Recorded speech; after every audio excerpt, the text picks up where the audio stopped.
pinakamalas na kulay sa year 2026, ang Year of the Fire Horse. We always check on what's the luckiest color kada parating na bagong taon, pero never natin kinikilatis kung ano nga ba ang kulay na maaaring humahadlang sa ating pag-unlad at sa pag-claim natin sa lahat ng blessings at positive energy na bigay sana ng taon. So for today's video, let's talk about the unluckiest color for year 2026 upang maiwasan natin ito. Minsan kasi kapag nagde-decide na tayo ng kulay ng bahay, nagre-repaint or nagre-renovate, we look for what's in at kung ano ang maganda sa ating paningin to make our home and spaces beautiful. Pero sad to say, hindi lahat ng uso ay may magandang enerhiyang hatid accordingly. In Feng Shui, each color gives so much energy that could be positive or a negative chi. Hindi lahat ng magaganda at appealing sa ating paningin ay dapat agad sundin at gamitin. Each color brings various energy na maaaring maibigay nito sa atin. Never just choose any color dahil baka bad luck at illness na ang hatid nito. For example, if you are looking for a relaxed and refreshing room, ang mga soft blue and shades of light and pastel colors and earthy neutrals will provide us with the best relaxing and soothing aura and feels. Gentle greens naman, white and beige, promotes healing, calmness, and renewal, kaya mainam itong pambalanse sa kabuuang kulay ng inyong tahanan o space.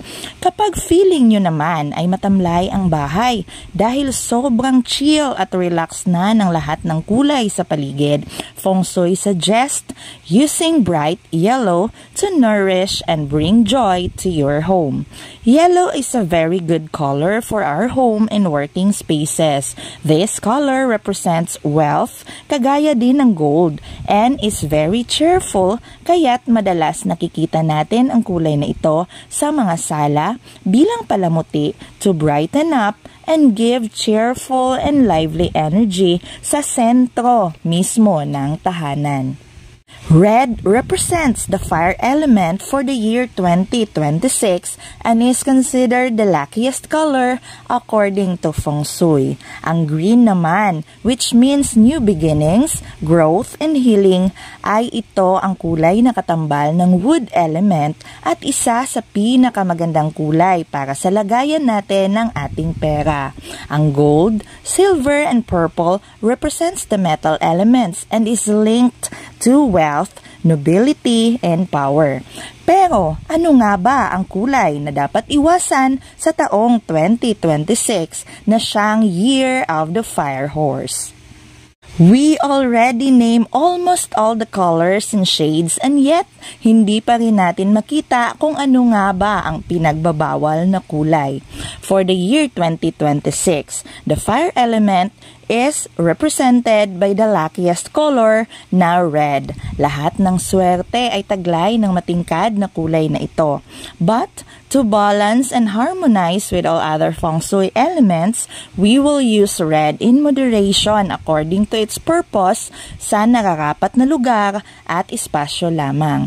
Too much red will burn and overpower everything, kaya't kailangan din itong sabayan ng balancing colors. And we need to balance it with the 2026 balancing colors to represent the water, earth, and wood elements. And the 2026 balancing colors are sky blue, buttercup, and meadow green. At kung ang pula ay apoy, ang itim at gray naman ang uling o abo na siyang lumalabas kapag namamatay, ang apoy. Meaning, mawawala ng bisa at masasayang ang positive energy ng red kapag na-overpower ng black at gray. In 2026, iwasan ang kulay na ito if you want to achieve a positive and prosperous space for the year of the fire horse. Kung nais nyong makisabay sa uso, dahil nakikita naman nating usong-uso ang kulay black at gray in modern structures, use it in moderation. Kung pwede, pastel gray na lang, where white already softens the dark color. For career offices, black signifies knowledge and wisdom and also elegance. So this is the only room where you can use black that could fuel the room with its good side.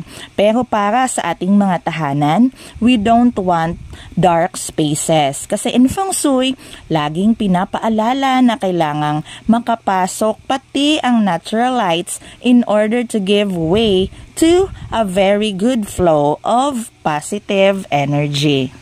Black and gray represents depression, kaya kailangang maging maingat sa paggamit nito.